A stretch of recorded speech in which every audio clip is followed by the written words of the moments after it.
Hi guys, जय श्री राम, हर हर महादेव सभी को। I am Palak Mishra and today I am going to discuss BA third semester English. ठीक है, तो हम आज कुछ टर्म्स को डिस्कस करेंगे। इसमें पहला है हमारा वेरी सिमिलिट्यूड। ठीक है, तो वेरी सिमिलिट्यूड को हम समझेंगे कि आखिर ये होता क्या है। बहुत ही सिंपल टर्म्स में बताऊँगी और स्पेशली ज़्यादा कंटेंट ऐड नहीं किया है क्योंकि मुझे ऐसा लगता है कि कंसेप्ट ज़्यादा इंपॉर्टेंट है, क्योंकि कंटेंट तो कहीं से भी मिल जाएगा, बुक से उठा लोगे, गूगल है हर जगह, बट कंसेप्ट नहीं मिलेगा। तो कंसेप्ट आज समझेंगे। वेरी सिमिलिट्यूड होता क्या है बहुत ही ईजिली। तो चलिए वेरी सिमिलिट्यूड इसको अलग अलग करके समझते हैं। वेरी सिमिलिट्यूड तो और अच्छे से समझते हैं। ये सारे जो टर्म्स हैं ये लैटिन वर्ड से डिराइव्ड हैं। ठीक है, लैटिन वर्ड से आए हैं। वेरम, सिमिलीज एंड ट्यूड। वेरम का मतलब होता है ट्रुथ यानी कि सच्चाई, सिमिलीज यानी कि वेरी सिंपल, सिमिलर यानी सेम, सिमिलर, और ट्यूड यानी कि स्टेट या फिर क्वालिटी। तो अब इसका अगर अच्छे से इसका डेफिनेशन समझे तो क्या होगा, द क्वालिटी और स्टेट ऑफ बीइंग ट्रू और सिमिलर। यानी ये एक ऐसी क्वालिटी है जो कि क्या लगे, बीइंग ट्रू या फिर बीइंग सिमिलर। यानी एक ऐसी क्वालिटी है, ये एक ऐसी स्टेट है जिसमें आप सिमिलर बिहेव करते हो। सिमिलर बिहेव नहीं करते, सिमिलर लगते हो। कैसे? अगर आपको मूवीज़ एक ऐसी मूवी दिखाई जाए जो कि रियलिटी में पॉसिबल ही नहीं है, तो आप उससे कनेक्ट नहीं कर पाओगे। दैट मीन्स कि that movie has not the quality of being true और being similar to the real world. लेकिन कोई ऐसी मूवी दिखाए जो आपकी रियल लाइफ से संबंधित हो। एग्जाम्पल ले लेती हूँ मैं, मूवी का नाम भी ले लेती हूँ सीधे सीधे। जैसे आपने एक मूवी देखी थी परीक्षा, बहुत अच्छी मूवी है परीक्षा, जिसमें एक पेरेंट होता है, वो अपने उसका बेटा बहुत इंटेलिजेंट होता है लेकिन उसको पढ़ने के लिए वो फ़ीस नहीं इकट्ठा कर पाता। आई गेस वो रिक्शा चलाते रहते हैं। ठीक है, परीक्षा मूवी का ट्रेलर मैंने देखा था, बहुत ही अच्छा लगा मुझे इवन।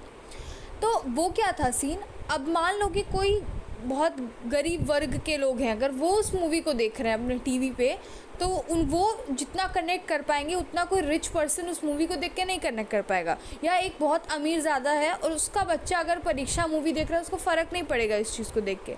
लेकिन वो इंसान जिसकी इकोनॉमिक कंडीशन ठीक नहीं है, या फिर वो पेरेंट देखेगा वो मूवी परीक्षा, तो उसे बहुत कनेक्टिंग लगेगा। दैट मीन्स कि इसमें वेरी सिमिलिट्यूड आ गया, यानी कि it has that movie has the quality of being similar और true to the real world. That is actually very similitude. Simply ये वेरी सिमिलिट्यूड है, समझ में आया? यानी एक ऐसी क्वालिटी है जिसमें आप सिमिलर लगते हो, आप सेम लगते हो, आप कनेक्टिंग लगते हो, है ना। जैसे अगर मान लो कि आप कोई ऐसी स्टोरी रीड कर रहे हो जिसमें रियल लाइफ इंसिडेंट्स दिखा रहा है, जैसे आप अपने लाइफ में आप एक स्टूडेंट हो, मान लो कि ऐसी बुक पढ़ा आपने जो स्टूडेंट लाइफ से कनेक्टिंग है, जिसमें दिखा रहा है कि स्टूडेंट कितना फेस कर रहा है स्टडीज़ से और उसकी मेंटल हेल्थ ख़राब हो रही है, दुनिया भर के उसको पढ़ाई मैनेज नहीं कर पा रहा है, वो टाइम मैनेज नहीं कर पा रहा, उसके एग्ज़ाम में वो पढ़ रहा है फिर भी अच्छे मार्क्स नहीं आ रहे। तो एज अ स्टूडेंट हम उससे कितना ज़्यादा कनेक्ट कर पाएंगे, क्योंकि हमारी लाइफ भी इसी तरीके की चलती है, अप्स एंड डाउन्स के बीच में। तो वो भी वेरी सिमिलिट्यूड का यूज़ किया गया है वहाँ पे। लेकिन कहीं ये दिखाया है कि एक बच्चा है, कभी नहीं पढ़ रहा है, लेकिन वो फर्स्ट रैंक ले आ रहा है, टॉप कर रहा है, एक दिन पहले पढ़ के टॉप कर रहा है, टॉप वो भी फर्स्ट रैंक, समझ रहे हो? तो ये कहाँ से कनेक्टिंग लगेगा, ये कहीं नहीं कनेक्ट लगेगा, क्योंकि एक दिन पहले पढ़ते हैं तो आराम से पास करने वाला मैनेज कर लेते हैं, है ना। अब कुछ लोग ऑफेंड हो जाएंगे कि नहीं मैम मैं तो अबव एवरेज कर लेता हूँ या कर लेती हूँ। देखो भाई, अपने अपने ऊपर है।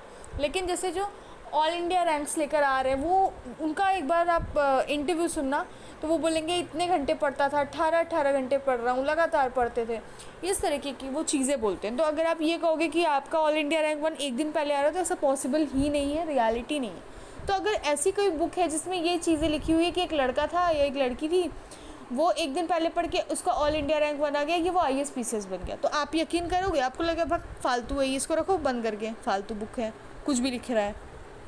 तो सिंपली वेरी सिमिलिट्यूड यही होता है।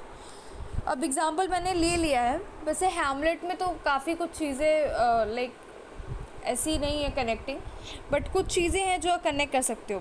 हैमलेट में जो घोस्ट था, ठीक है, उसको दिखाया गया है द घोस्ट इज शेपलेस, यानी उसका कोई आकार नहीं होता है। तो उससे लोगों को ये चीज़ कनेक्ट कर पाए कि हाँ, भूत को देख नहीं सकते ना, कि भूत कैसा दिख रहा है, उसकी शक्ल है, या मुझे पता नहीं क्यों ऐसा सीरियल्स या जो भी मूवीज़ में दिखाते हैं कि चुड़ैल है, वाइट कलर का साड़ी पहनी है, भाई नहीं देख सकते, स्पिरिट है ना, स्पिरिट है तो स्पिरिट फील होता है लेकिन दिख नहीं सकता। कि उसके लंबे लंबे बाल हैं, नाखून है, वाइट कलर की साड़ी में, उल्टे पैर हैं। मुझे समझ नहीं आता ये कहाँ से कंसेप्ट आया है। वो उल्टे पैर तो I do not understand, because when we call spirit that means simple सी बात है कि वो दिखता ही नहीं है, वो शेपलेस है, we only can feel that. जैसे एक नेगेटिव एनर्जी फील कर सकता है इंसान की कुछ तो गड़बड़ है यहाँ पे, वो हो सकता है स्पिरिट, ना कि उसके उल्टे पैर हैं कि लंबे बाल हैं कि वाइट साड़ी पहन के कहाँ पेड़ पे लटकी हुई है। ठीक है, सिंपल समझ जाइए। तो हैमलेट में जो घोस्ट वाला जो सीन था उसमें वेरी सिमिलिट्यूड का यूज़ किया गया, क्योंकि लोग कनेक्ट कर सकते हैं कि या the ghost does not have any shape, any structure. तो चलिए वेरी सिमिलिट्यूड का थोड़ा सा थ्योरी में समझते हैं। Theoretical concept that determines the level of truth is an assertion or the hypothesis. It is the one of the most essential literary device of fiction writing. Simple terms में अगर बात करें तो वेरी सिमिलिट्यूड वो एक literary work कितना ज़्यादा real life से सिमिलर हो सकता है, दैट्स इट। यानी वेरी सिमिलिट्यूड क्या है, एक लिटरेरी वर्क है जो कि रियल लाइफ से बहुत ही ज़्यादा कनेक्ट कर रहा हो या बहुत ही सिमिलर हो। जैसे मिडिल क्लास है और मिडिल क्लास के ऊपर एक बुक लिखी गई है तो वो कनेक्टिंग होगा, उसमें वेरी सिमिलिट्यूड का यूज़ किया गया है। ठीक है, it is an incredibly important part of all literary work from non fiction to fantasy. ये बहुत ही इम्पॉर्टेंट पार्ट होता है, समझो। देखो एक काम अब आप कहेंगे कि मैम जो नॉन फिक्शन वर्क होते हैं, ठीक है, जो फिक्शन लिखते हैं उसमें भी कुछ कुछ चीज़ें होती हैं वेरी सिमिलिट्यूड की। ऐसा पॉसिबल ही नहीं है कि हर चीज़ हवा में उड़ रहा है, उसका हर चीज़ ऐसा काम कर रहा है, पॉसिबल नहीं है ना। जैसे ये जो वेरी सिमिलिट्यूड है ना, वो नॉन फिक्शन और फैंटेसी दोनों में ही बहुत इंपॉर्टेंट रोल प्ले करता है। जैसे आपने देखा होगा रोबोट मूवी, चिट्टी जिसमें रहता है और वो रोबोट होके इंसानों की तरह उसकी स्किन होती है, ये वो जिस तरीके का वहाँ पे दिखाया गया, उसमें भी आपने देखा होगा कि रियल लाइफ इंसिडेंट्स लिए गए हैं। कुछ चीज़ें तो उसमें ऐसी हैं कि पॉसिबल नहीं है, लेकिन रियलिटी है उसमें फैंटेसी दिखाया गया है कि रोबोट है, अपना गर्दन गोल गोल घुमा रहा है, स्किन उसकी इंसानों की तरह है और उसको फीलिंग्स है, ये है वो है। तो कुछ चीज़ें पॉसिबल नहीं है, बट कुछ चीज़ें उसमें पॉसिबिलिटी दिखाई गई हैं कि रियल लाइफ में वो कैसे लाइक जो इंसानों के साथ जो उसका रिलेशनशिप दिखाया गया है, वो सारी चीज़ें हैं कि yes, but the reality is the robots do not have feelings etcetera. तो उसमें भी कुछ कुछ हर एक मूवी में अगर ऐसा कोई दिखाता है कि उड़ता हुआ कुछ दिखा रहा है, उड़ता हुआ घोड़ा दिखा रहा है, लेकिन फिर भी कुछ कुछ चीज़ें ऐसी दिखाएंगी जिससे थोड़े थोड़े पॉइंट पे रीडर अपने आप को कनेक्ट कर सके। अगर हर चीज़ दिखा रहा है कि अरे घोड़ा आसमान में उड़ रहा है तो गधा आसमान में उड़ रहा है, वो बंदा भी चाह रहा है तो आँख बंद करके आसमान में उड़ने लग रहा है, तो वो तो कहेगा कि यार क्या है, कुछ भी बोल रहा है। तो जब इंगेज करना होता है ना, और कोई फैंटेसी वाला या फिक्शन वाला वर्क है, उसमें भी साइंस फिक्शन हो चाहे कुछ भी हो, उसमें भी थोड़ा थोड़ा वर्सिमिलिट्यूड का यूज़ किया जाता है। So basically verisimilitude tend to be based around the appearance और प्रॉक्सिमिटी टू बीइंग रियल और truth. Simple, it was a large part of work of Karl Popper and can be used in variety of different ways to describe something as well. It is a way of implying the believability or likelihood of theory or narrative. Without verisimilitude के बिना क्या होता है, reader will likely to set the book to the side. अगर verisimilitude नहीं होगा, reader अपने आप को कनेक्ट नहीं कर पाएगा उस बुक में। अच्छा बताओ, आप कोई बुक को पूरा क्यों पढ़ते हैं? क्योंकि आपको वो बुक इतना इंगेज करके रखती है, आप उससे इतना कनेक्ट रहते हो कि आपको एंडिंग जाननी होती है कि कैसे भी करके पढ़ लो, लास्ट में हुआ क्या।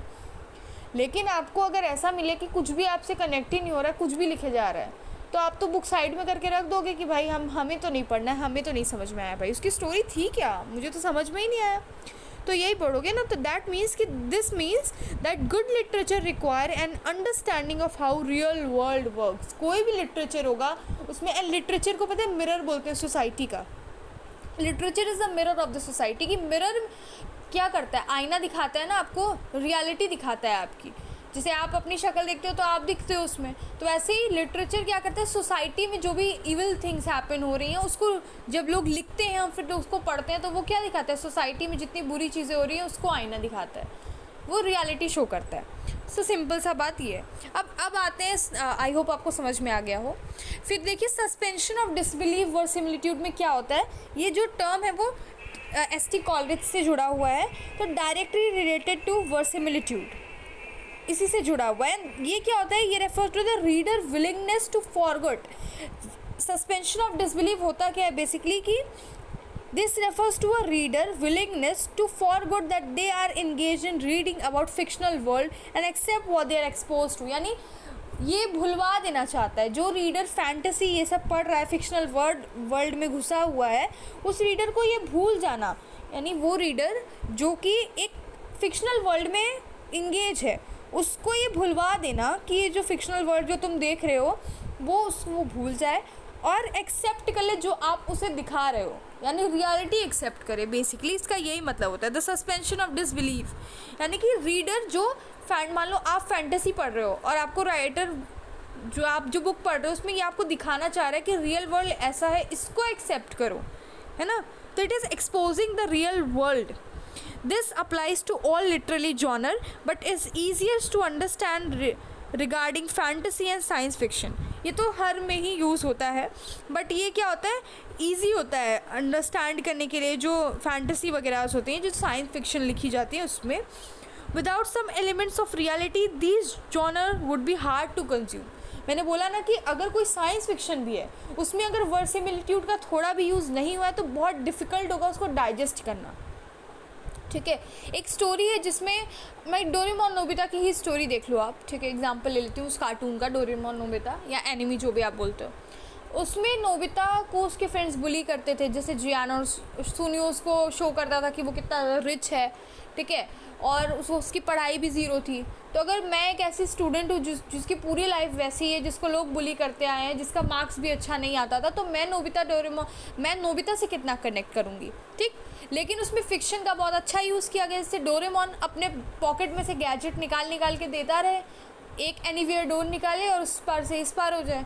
तो ये तो फिक्शन है, लेकिन फिक्शन होने के बावजूद लोग उसे बहुत पसंद करते हैं। उस कार्टून को मैं भी देखती थी जब मैं बच्ची थी, तो क्योंकि मैं उसे कनेक्ट कर पाती, मुझे अच्छा लगता था कि वाओ, मुझे ये भी अच्छा लगता था कि डोरेमोन इतना सारा गैजेट्स निकाल रहा है, स्मॉल लाइट, बिग लाइट, समझ रहे हो, है ना। और मैं ये भी देखती थी कि जो उसके फ्रेंड्स हैं उसे बुली कर रहे हैं, उसके मार्क्स में उसको कितना इम्पैक्ट पड़ रहा है।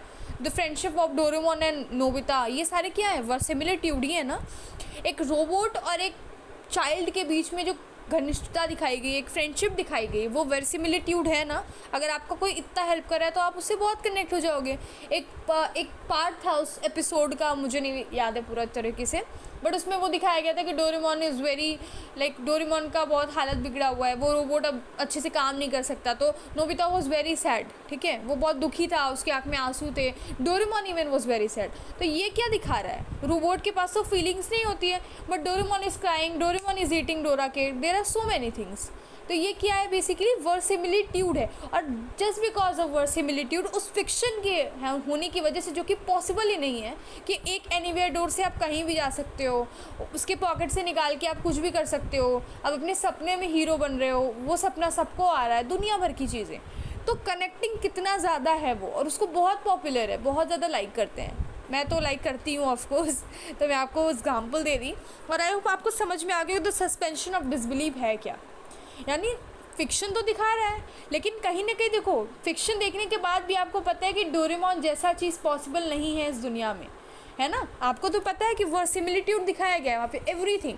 बट आप जैसे मान लो आपका छोटा बच्चा है, एग्जाम्पल, वैसे तो आप स्टूडेंट हो तभी तो आप यहाँ पढ़ रहे हो, बट अगर मान लो आपके घर में कोई छोटा बच्चा है जो डोरेमोन नाम का कार्टून देख रहा है, तो वो अपने मम्मी पापा से कहेगा कि यार मम्मी काश डोरेमोन रियल में होता, ठीक है, यानी काश डोरेमोन रियल में होता। यानी उस बच्चे को भी पता है, वो किडो को भी पता है कि देखो डोरेमोन नाम का चीज़ तो रियलिटी में एग्जिस्ट नहीं कर सकता, बट वो मना रहा है कि काश यार मेरे पास भी होता डोरेमोन, जो मुझे गैजेट निकाल के दे देता, फटाफट वो कालीन बिछाते और बोलते मुझे ये चाहिए और खाना हाजिर हो जाता गरम गरम, समझ रहे हो।